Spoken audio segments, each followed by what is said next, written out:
What was the most important story of 2019 is currently getting buried. The coronavirus is the perfect way to move global consciousness away from Jeffrey Epstein. Ghislaine Maxwell and Jean-Luc Brunel are currently literally in hiding to not be prosecuted as co-conspirators. They trafficked more than 1,000 women to Epstein, many of which were under the age of 18, some as young as 12. This apartment block, he just had women on tap. He had girls on tap. He had girls on tap. Jeffrey told me that he has slept with over 1,000 of Jean-Luc Brunel's models/victims. And you believe that? I do. Virginia Roberts Giuffre was trafficked to British royalty Prince Andrew 3 times, starting when she was 17 years old. Andrew claims to have no recollection of meeting Virginia and says that this photograph could be doctored. A polite British way of saying fake news. Because I have no recollection of that photograph ever being taken. Nobody can prove whether or not that photograph has been doctored, but I don't recollect that photograph ever being taken. So as you know, Prince Andrew denies the allegations against him, and he says that this photo is a fake, that he was never there, and that he's not his arm, and they're not his fingers. Those are his fingers. That is Andrew. This photo has been verified as an original, and it's been since given to the FBI, and they've never contested that it's a fake. And I know it's real. And he needs to stop with all of these lame excuses. We're sick of hearing it. This is a real photo. And that was the first time you met him? And that's the very first time I met him. And that's right before I was abused by him. Epstein's properties were wired with hidden pinhole cameras. The Department of Justice found compact discs locked in his New York mansion safe with handwritten labels, young name plus name. Having this level of blackmail material makes Epstein an obvious target. Was Epstein a construct of intelligence communities collecting compromat, compromising material, for geopolitical strategic advantage? If so, of course he couldn't live. State-sponsored manipulation of the elites at this scale would be unprecedented. For almost 30 years, he stayed under the radar of the general public. Only in the last year, we tripped over what seems to be one of the most important clandestine stories of the last 3 decades. Now we are being treated like little fucking kids that know the mainstream media narrative is bullshit. Generation Alpha will call us insane for not revolting against this caliber of cruelty and manipulation. Throughout the documentary, we will leverage 3 critical visual designs as foundational pillars. 1. The timeline. 2. The decision tree. 3.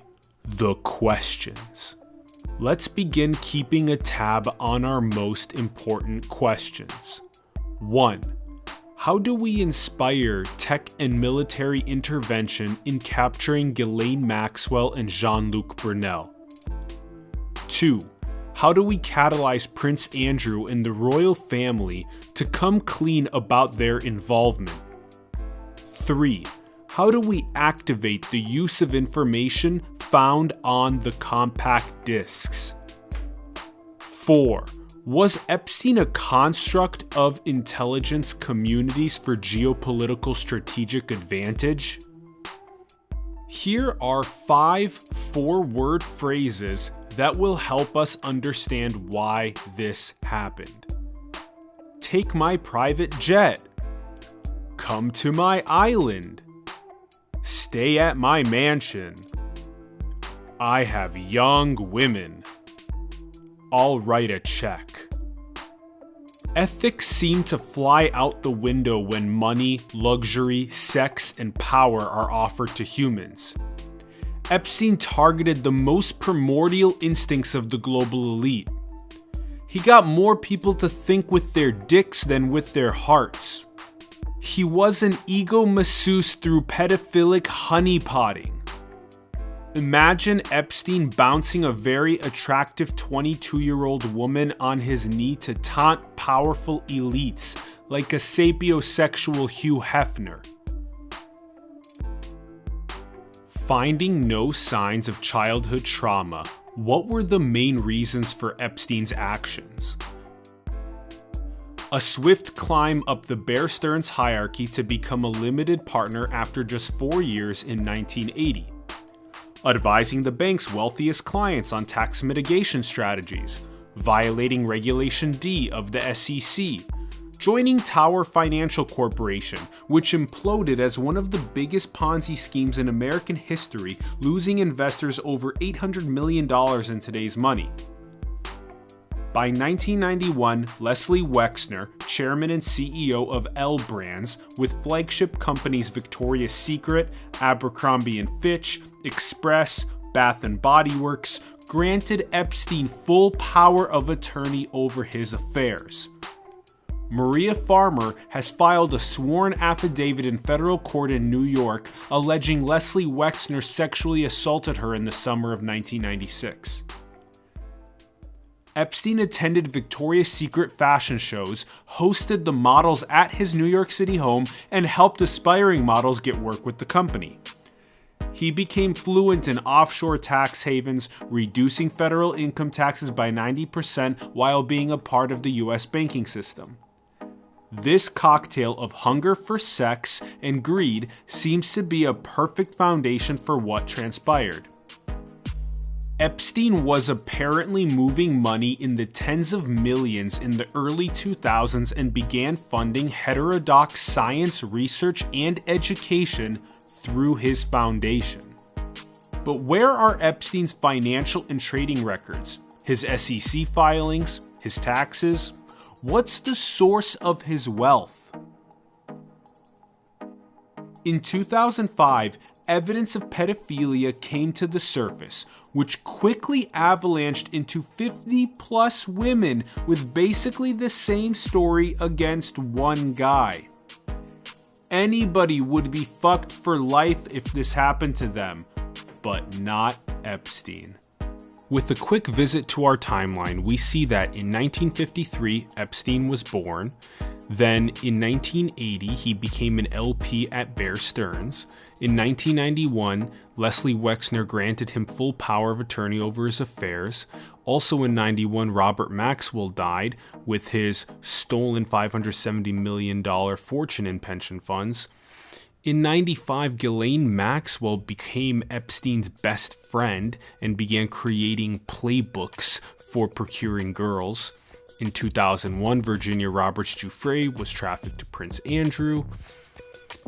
From 2002 to 2004, Epstein was moving tens of millions of dollars. He began funding heterodox science, and this even includes the former Israeli Prime Minister Ehud Barak. And in 2005, evidence finally arose of pedophilia, and that very quickly snowballed into 50+ women. His lawyer, Alan Dershowitz, who Virginia says she was trafficked to at least 6 times, the earliest when she was 16, helped negotiate the deal of a lifetime for Epstein. He ended up only pleading guilty to a state charge of procuring for prostitution a girl below age 18. How did our justice system produce such a careless result which essentially shut down an ongoing FBI probe into whether there were more victims and other powerful people who took part in Epstein's sex crimes? Alexander Acosta, then the U.S. Attorney for the Southern District of Florida, said he offered a lenient plea deal because he was told that Epstein belonged to intelligence, was above his pay grade, and to leave it alone. To give you an idea of what our justice system is supposed to do, after more than 100 women made public allegations against Harvey Weinstein, on February 24, 2020, he was found guilty and sentenced to 23 years in prison. Guess what? Alan Dershowitz was on his legal team. Dude, why do you represent people like this? Why does Harvard even continue their relationship with you? Listen to these quotes from Dershowitz. The defendant wants to hide the truth because he's generally guilty. The defense attorney's job is to make sure the jury does not arrive at that truth. Here's another one. Judges are the weakest link in our system of justice. This guy is old code that is about to be archived. Let's add 4 more questions to our list. 5. How do we find and interview Leslie Wexner? 6. Where are Epstein's financial and trading records? His SEC filings? His taxes? What's the source of his wealth? 7. Who told Alexander Acosta to leave Epstein alone, and why? 8. Why is Alan Dershowitz continuously defending sexual abusers? Meanwhile, Ghislaine Maxwell has darkness in her family lineage. Her father, Robert Maxwell, stole about $570 million in pension funds, affecting 32,000 people. He died in 1991 on his yacht. Ruled a suicide, Ghislaine thinks it was a murder. She moved to NYC, became a socialite, met Epstein around 1990, and began playing a central role in both his public and private life, with many nicknames: main girlfriend, lady of the house, aggressive assistant. Epstein referred to Ghislaine as my best friend. She was friends with Prince Andrew and introduced him to Epstein in 1999. They often socialized together. She created a playbook for procuring girls, targeting young financially desperate women and helping them advance their careers. It was organized like a pyramid scheme. One girl, Courtney Wild, brought Epstein 50 to 70 new girls, some of which were 14, 15, 16 years of age.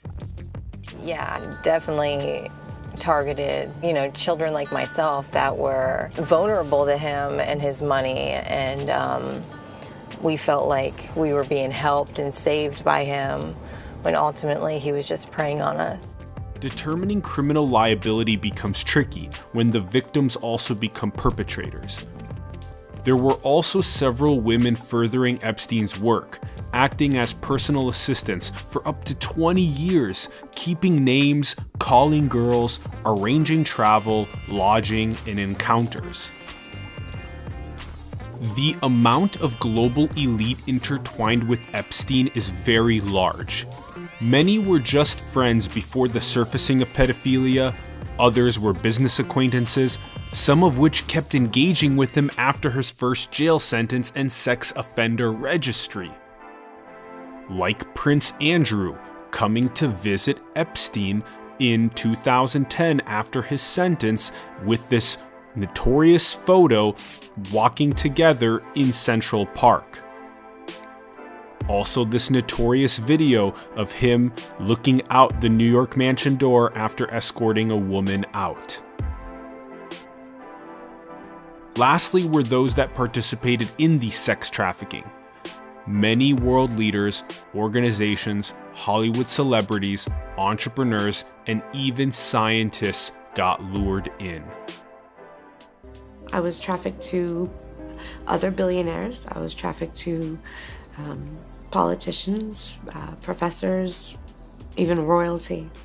It was the elite of the world. It was the people who run the world. It was the most powerful people in the world. This is New York. This is Palm Beach. This is California. This is Paris. This is London. This is wherever Epstein was touching down. He needed to have girls on constant call. Girls ranged in all different ages. I mean, there were girls as young as 12. You have no doubt he was having sex with a 12-year-old.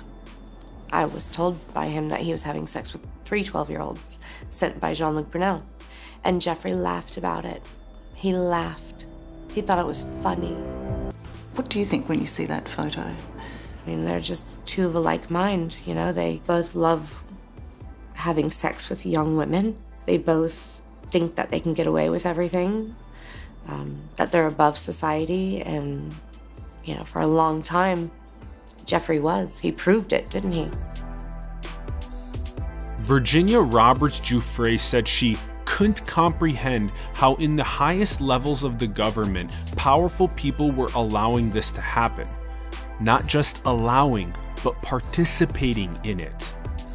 I want to remind you that in October and November of 2016, when WikiLeaks published John Podesta's emails, some people alleged that they contained code words for pedophilia and human trafficking.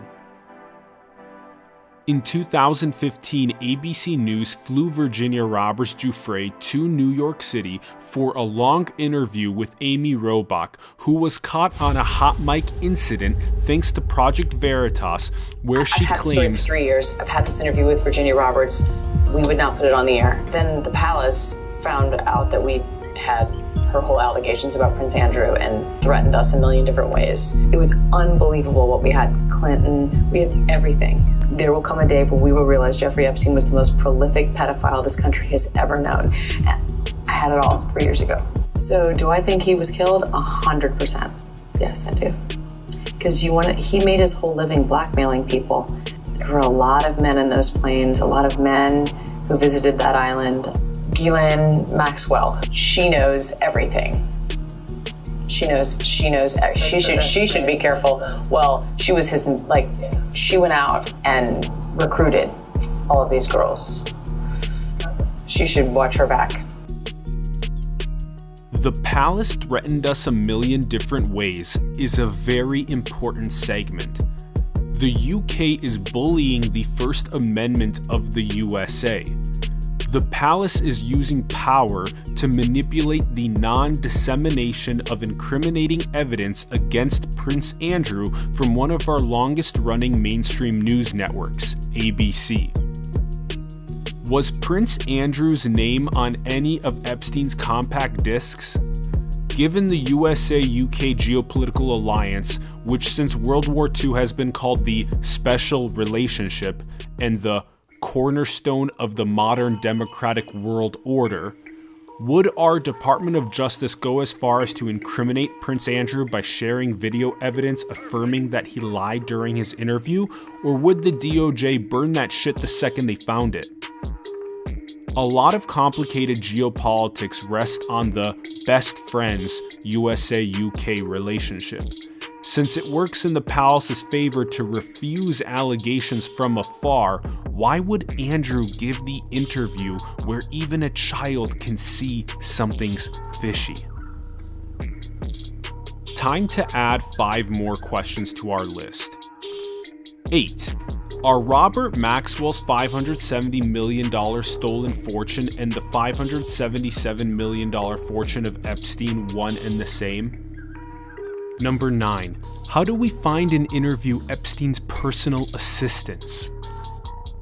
Number 10. What relationship, if any, do John Podesta's emails have with Epstein's sex trafficking? 11. What insight does the royal family threatening ABC News to not air the story provide? 12. Is the USA-UK geopolitical relationship the reason for apathy in investigation? I would also like to remind you of the 2019 college admissions bribery scandal where 33 parents paid more than $25 million to Rick Singer to falsify disability reports, have other people pose as students to take the tests, get athletic coaches to lie, Photoshop kids into athlete pictures, the worst scandal involving elite universities in the history of the United States. Families can make donations of $10 million to inspire admissions to take a second look at their children. Money, once again, taking a shit on ethics. It is a zero-sum tournament. It's not a positive-sum education. It's not about education. It's a Studio 54 nightclub you're running. There have been myriad lawsuits against Epstein and Maxwell, many of which were surprisingly just settled for undisclosed sums outside of court. After accusations became public, several people and institutions returned donations that they had received from Epstein. Harvard University announced it would not return any money, again showing how elite universities are stepping into fuck you power. Harvard's endowment is over $40 billion US, which is more than the GDP of each of the bottom 100 countries on Earth.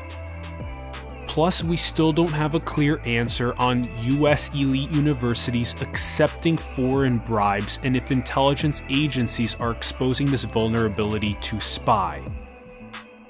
Why was Epstein even funding heterodox science? This may be one of the most important points of this entire documentary that Eric Weinstein has been adamant about drilling into our consciousness. The USA is slowly forgetting about the group of scientists that literally birthed the economy that we are all flourishing in today. Theoretical physicists, whose discoveries have given us semiconductors, which are the basis of all modern electronics, communications, including telecom, the internet, GPS, electromagnetism, including the spectrum, nuclear power, weapons, molecular biology, which unlocked the code of life, and all the macro-micro optical imaging equipment, the medical of which saves your family's lives. Now, if the theoretical physicists who birthed almost the entire modern-day industrialized world sound like a group of people you're interested in keeping around, Jeffrey Epstein was interested in them too. As Eric puts it, a Ferrari that we left with the top down with "Steal Me" written on it in different languages. Epstein found this niche, and other intelligence communities from around the world will find it too if we don't pay the top members of the scientific community who literally created our economy. It's a question of national interest. 2 words: theoretical physics.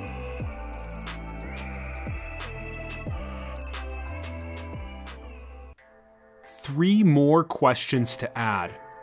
13. What were the terms of each of the Epstein-Maxwell out-of-court settlements? 14. Why is Harvard University not returning the Epstein money? 15.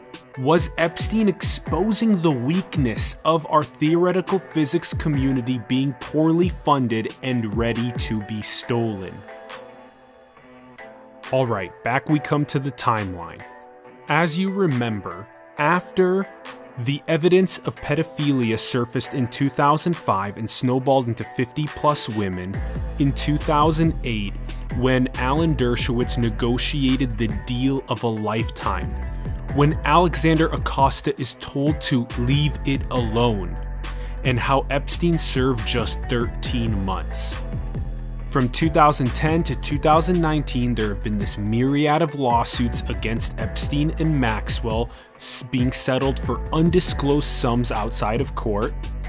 In 2010, Prince Andrew visited Epstein in New York City after Epstein had served a sentence and had all of the pedophilia records exposing him.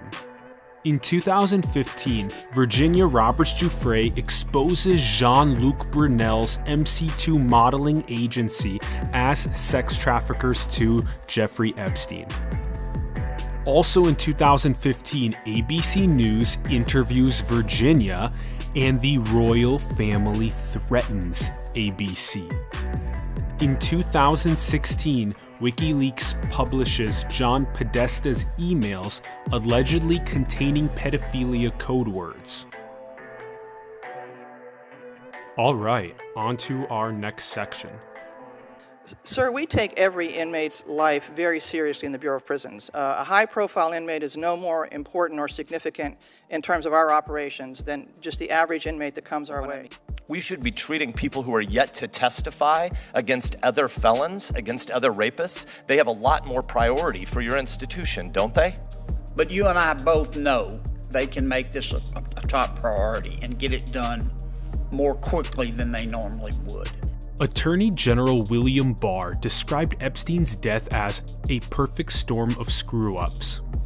After being found unconscious, 6 days later taken off suicide watch, signing his last will the day before, 2 cameras malfunctioning, 2 guards falling asleep at their desks, the most prolific pedophile on trial in the United States manages to get away without justice. Nicholas Tartaglione was Epstein's cellmate who was threatened by jail guards to stop talking after describing Epstein's death and conditions to the media. It goes without a doubt that Nicholas should be extensively interviewed, and so should the 3 executors listed on Epstein's last will, Darren K. Indike, Richard D. Kahn, and Boris Nikolic. Where is Epstein's trust agreement document that was not attached to the will? The footage from the July 23rd incident of Epstein being found unconscious was claimed in January 2020 to be permanently deleted due to a clerical error. Epstein was reportedly depositing funds into prisoners' accounts to gain favors and buy protection.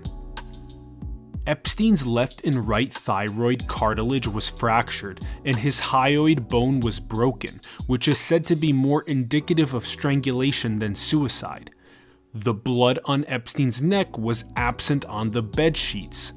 The front and back lesions on his neck are more evident of a wire/cord from his CPAP machine than a strip of bedsheet.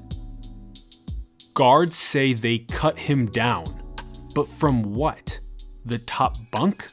Could someone actually hang themselves this way? The 2 guards are Tova Noel and Michael Thomas, who need to tell us the exact body position when they first encountered him. The noose looks like it's still hemmed. What tool did they use to cut the noose? They took his body out of the cell against protocol. It was a crime scene. If this wasn't a suicide, who, how, and why did someone sneak in for this homicide? What time did Epstein's camera start malfunctioning? Even if the cameras malfunctioned in front of his cell, how about other footage from inside the cell block area to see if anyone else potentially entered? It is said he was buried on September 5, 2019 in Palm Beach next to his parents in an unmarked grave to prevent vandalism. I'm curious which medications exist that can send him into a coma for a month and then for him to be dug out of his grave and resuscitated. How did Tova Noel and Michael Thomas, who failed to do their 30-minute checks on Epstein, each finance their $100,000 bail? I'd place mandatory lifelong financial oversights on their accounts and Warden Lamin Ndiaye, medical examiner Barbara Sampson, and their families to make sure they don't get heavily compensated in the next decades for this. They must all be extensively investigated. We know one thing for sure. A lot of powerful people are trying to get out of this situation without punishment. Alright, 16 more questions. We're going to break it up into 2 8-question chunks. Question 16. How do we find an interview who took Epstein off suicide watch? 17. How do we find and interview Nicholas Tartaglione? 18. How do we find and interview the 3 executors listed on Epstein's last will? Darren K. Indike, Richard D. Kahn, and Boris Nikolic. 19. Who is responsible for the permanent deletion of the footage from the July 23rd incident of Epstein being found unconscious? 20. How do we find and interview the prisoners whose accounts Epstein was depositing funds onto to gain favors and buy protection? 21. Why was the blood on Epstein's neck absent from the bed sheets? 22. Why are the front and back lesions on Epstein's neck more evident of a wire/cord strangulation from his CPAP machine than a noose of bedsheet? 23. How could someone actually hang themselves from the top of a bunk bed? Alright, the second set of 8 questions. 24. What body position did Tova Noel and Michael Thomas find Epstein's body in? 25. What tool did they use to cut the noose, and where did they cut it? 26. Why was Epstein's body transported out of the crime scene against protocol? 27. Where is the footage from the other cameras in the cell block that could show us if anyone else potentially entered Epstein's cell? What time did Epstein's camera start malfunctioning? 28. Where is the non-location disclosing footage of Epstein being transported and buried in Palm Beach? 29. What medications could Epstein have taken to comatize himself and get resuscitated? 30. How did Tova Noel and Michael Thomas each finance their $100,000 bail? 31. Are there lifelong financial oversights on guards Tova Noel and Michael Thomas, Warden Lamin Nidaye, Medical Examiner Barbara Sampson, and their families? They must all be extensively investigated. Alright, now we're gonna do the final part of the timeline, explore the decision tree, and end with many more questions and critical topics. Okay, as you remember, we left off in 2016 where WikiLeaks publishes John Podesta's emails allegedly containing pedophilia code words. Now we come up to July 6, 2019, when Jeffrey Epstein is arrested on sex trafficking charges. Then we move to July 23rd of 2019, where an Epstein is found unconscious in his cell. This is the footage that was deleted due to clerical error. Then we move to July 29th, 2019, when Epstein is taken off suicide watch. Who is responsible for that decision? Then we move to August 8th, 2019, when Epstein signs his last will and testament, literally a day and a half before his death. On August 9th, 2019, Epstein's cellmate is transferred out and no replacement cellmate is brought in. On August 10th, 2019, 2 cameras malfunction, 2 guards fall asleep, and Epstein is found dead in his cell at 6:30 a.m. From August through October 2019, the medical examiner says it's a suicide, Michael Baden says it's a homicide, and Epstein is buried in Palm Beach. On to November 2019, when Project Veritas releases the ABC News Hot Mic, Prince Andrew gives the BBC interview, and Michael Thomas and Tova Noel are each released on $100,000 bail. And on to 2020, where Ghislaine Maxwell and Jean-Luc Burnell are still in hiding. We have now experienced the coronavirus pandemic, and there are few efforts by intelligence and journalism communities to get to the truth.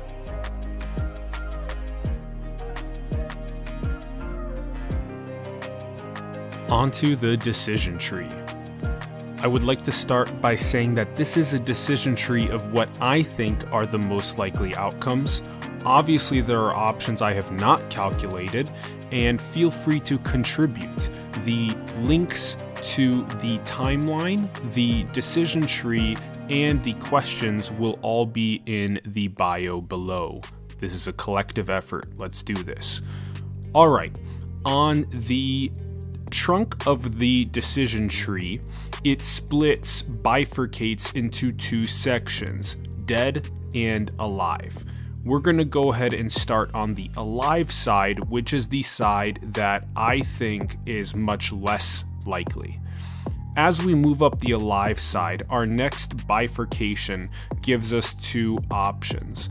Either he has escaped the jail, and those are fake photos of his dead body, or he medicated himself into a coma, and those are fake hanging lesions. Now, as we go up that part of the tree, there's another bifurcation, and that leads us to either he wasn't even buried, or he was buried, then he was dug up. And that would mean that he would be resuscitated and that he would be alive. This would be a very elaborate theory that would require a lot of hard work and physiological know-how, and feels to be much less possible. All right, and let's go to the other branch of the decision tree from the trunk. It is the dead side. And the dead side leads us to the first bifurcation of whether it is suicide or homicide. Now let's go up the suicide portion. And we get to what I think is a trifurcation, where on the leftmost branch here, you can see that it's hanging by the CPAP electrical cord from the bunk. The center branch is that he over-medicated and that those are fake hanging lesions. And the right branch is that he hung himself by the bed sheets by a noose from the bunk. And backpedaling down to the homicide branch, this is where I think things get very interesting. So the first bifurcation on the homicide branch is that it was either someone from inside the jail or someone from outside the jail. And as you go up the branch from outside the jail, either an assassin was let in on one branch or an assassin snuck in on the other branch. And both of those options lead us to the most likely, which is strangulation. Obviously, there are, again, other options, but that I think are less likely. Now, on the someone from inside the jail committed the homicide branch, we see that it's either a jail inmate or a jail employee. And both jail inmate or jail employee would also lead us to strangulation. Now I'm going to share with you my theory after doing this investigative documentary about where I feel the percentages stack in the decision tree. Alright, so let's start with what I think is most likely, which is I think that Jeffrey Epstein is dead, and I think that it's a homicide. And then I think that it was someone inside the jail, a large-scale, clandestine, coordinated effort to kill him, given the amount of information that he knew. And I think that the likelihood is highest that it was part of the jail staff, the jail employees, and that it was death by strangulation. And those neck lesions especially make it pretty evident to me, from what I can tell, that it is by an electrical cord, likely from the CPAP machine. And I assign currently, given the date of publication of this investigative documentary that the probability of this branch of the decision tree is approximately 60%. Now, if we backpedal a bit, I do think that it's possible that they still had this big homicide plan, but rather than it being a jail employee, it could have been a jail inmate that's also in on it, or I think it's also possible, maybe a little bit less likely, that somebody came in from outside the jail letting in this assassin, and the assassin did this. And that where is, again, any of the camera footage that we've been asking for from all of the other cameras inside of the jail that are not the two that they claim malfunctioned. All right, and the second highest probability, which I'm ascribing approximately 25% to, is the suicide branch. And the suicide branch has a 20% probability that it's a hanging by the CPAP electrical cord from the bunk. And again, that's because of the neck lesions. I think it's much more likely that than it is a hanging by bed sheets, a bedsheet noose from the bunk. I ascribe about 5% to that. And then on the alive branch, I ascribe approximately 3% to him putting himself into a coma and then being dug up or not even buried and resuscitated. So a total that is visible right now is 98%, and the last 2% are divided among other options and unknowns. And again, the links are in the bio below. Feel free to contribute, everyone. Well, this Epstein case is probably the most blatant example of a public murder of a crucial witness I've ever seen in my entire life, or anybody's ever seen. This is one of those things that's so obvious. It's so in everyone's face. Where was Ghislaine Maxwell's passport last seen? Why are we not talking to Les Wexner? Where are the trading records? What is the source of the fortune? It seems to me very clear that we have a missing fortune of Robert Maxwell and an unexplained fortune of Jeffrey Epstein. Are those the same fortune? Who's asking these questions? Did everybody go to sleep when they taught journalism in school? I just don't understand. I've never experienced so much of society in disapproval of a mainstream narrative as we see with Jeffrey Epstein. The last time something with such disapproval happened was September 11, 2001, which approaching 20 years later has been conveniently swept under the carpet and sealed. Another example is the 2008 subprime mortgage crisis. Or would we know anything about global surveillance programs if not for Edward Snowden? And don't forget, the only reason we ever learned about COINTELPRO was because of a citizens commission that smelled something fishy about our own FBI killing citizens that were challenging the status quo, so they broke into an FBI building, stole over 1,000 classified documents, and published them through news outlets. Do you see the extent to which we as the general public have to fight to get to the truth? I'm 27 years old now, wise enough to investigate this pattern of black swan events and red pill myself and society into preventing the Epstein debacle from going through the same process. We need to address these questions and get to the bottom of the truth to make this stick as a collective learning lesson. Second Church and Pike committees to investigate abuses of what our founding fathers laid out as the unalienable rights to life, liberty, and the pursuit of happiness.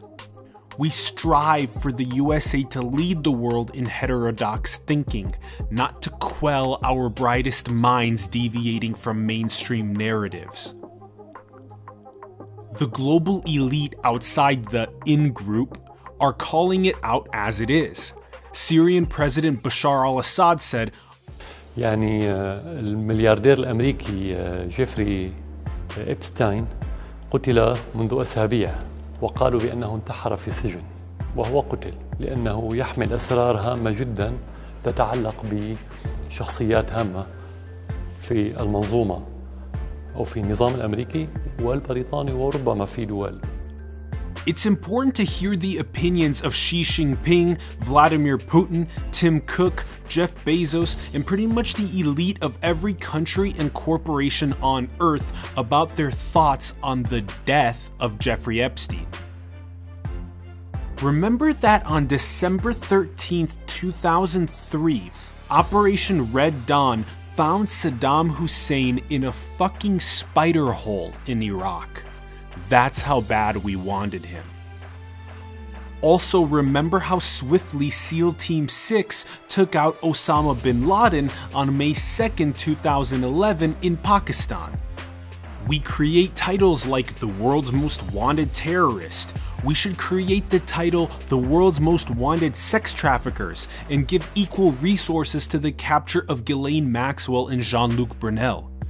Imagine how swiftly the Epstein case would get to the truth and show the world true punishment and justice when you put 1,000 plus young women's lives into trauma. We need larger incentives for information for their capture in the millions of dollars. Imagine if we lost Maxwell or Brunel to suicide or homicide. The Epstein case would become closer to being swept under the carpet and sealed, just like the powerful elite want, and just like what we experienced with 9/11. Maxwell and Brunel have become reasonable targets for search warrants based on probable cause in a high crime like underage sex trafficking. I think Apple and Google should work with the United States government to deliver justice to the victims and prevent further perpetrators by providing phone, text, email, GPS records of Epstein, Maxwell, Brunel, etc. If our major tech companies are not going to provide this data during what will be known as the most prolific pedophilia and sex trafficking this country has ever known, then what do they truly ethically stand for?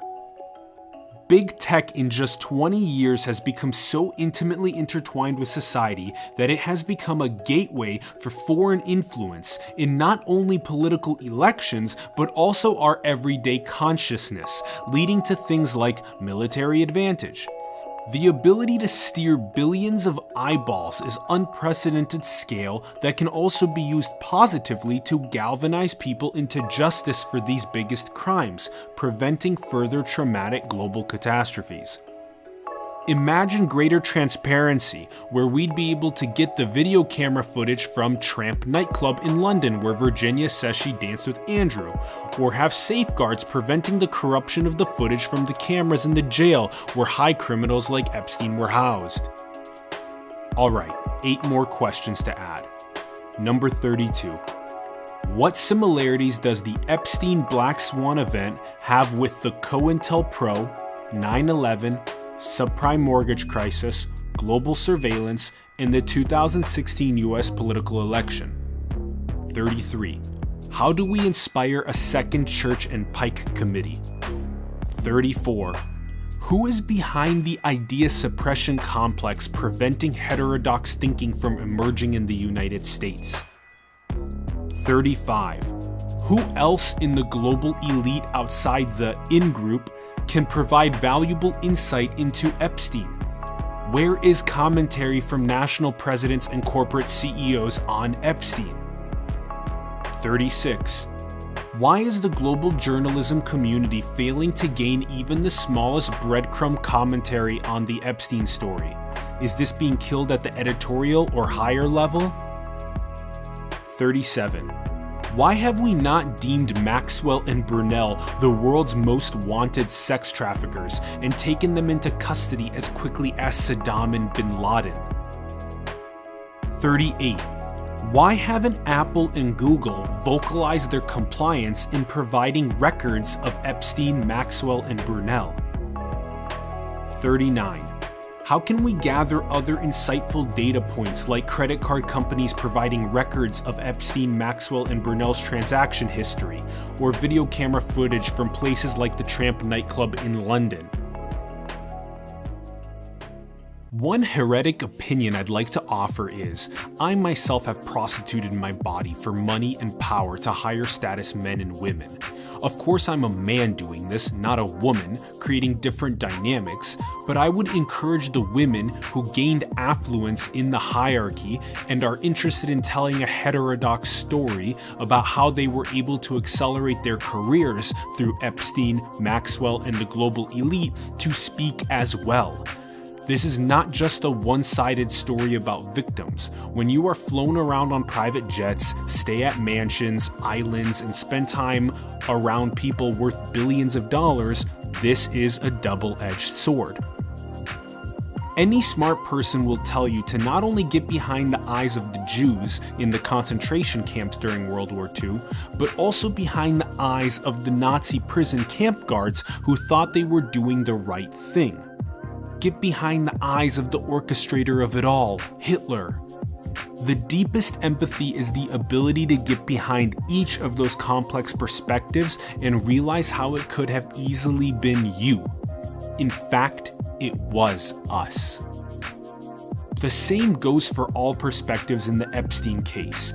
Either you see this as a large collective learning lesson for us to integrate, heal, evolve, and become wiser, or you think of yourself as better than all of those involved and let your ego run rampant to just bite you in the ass later. The more ethically trained you are, and the more we tighten up our social fabric to prevent our most vulnerable from being exploited, the less money, luxury, sex, and power will be able to bypass our moral gatekeepers. Follow the money trail. Don't get tunnel vision. This is a big puzzle with as much clout as 9/11. If you want to red pill yourself closer to the truthful workings of the global elite and their power above the law, then keep the Epstein case at the top of your consciousness. Fight for the military to capture, incarcerate, and give Maxwell and Brunel a fair court trial. Fight for British royalty to stop being above the law and come clean about Prince Andrew's involvement. Fight for the 1,000 plus women who are telling their side of the story when it normally gets buried by power and money. Fight to end underage sex trafficking worldwide. Fight to evolve our consciousness past such primordial lapses in our ethics.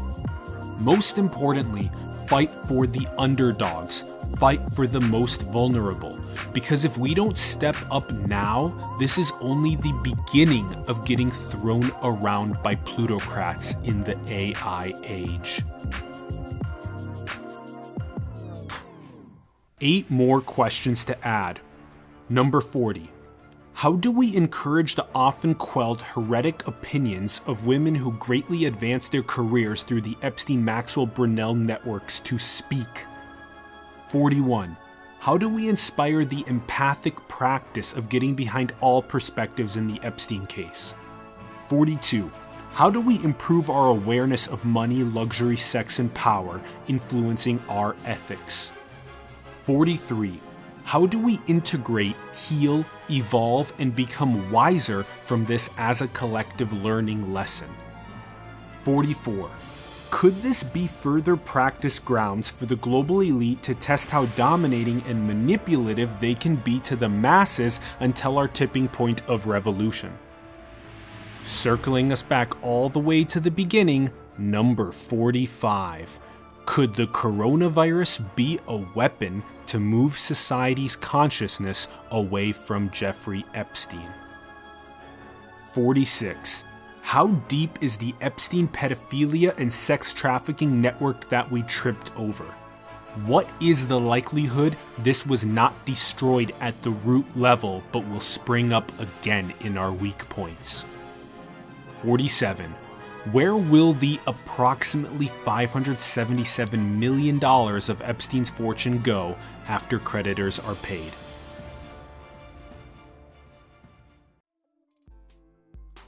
I'm going to end this by telling you something that I hope shakes you alive even more than this documentary did. If you've made it this far, you know, as Eric Weinstein has said, we tripped over an enormous structure. The black swan of Epstein is as large as COINTELPRO, 9/11, the subprime mortgage crisis, global surveillance, and the 2016 US political election. Imagine massive, dark octopus tentacles permeating geopolitics, tied up in institutions, natural resources, and the global elite. We are the light. We give a fuck about sense-making. We care for our most vulnerable and want to architect a just social fabric for all to unleash their gifts. We are archiving the old code and ushering in the next evolution of consciousness. We have the internet and massive creative potentials on our side. Build, ideas, and making. Engineers, artists, scientists, business people, spiritual leaders, get creating. There is no better time than now.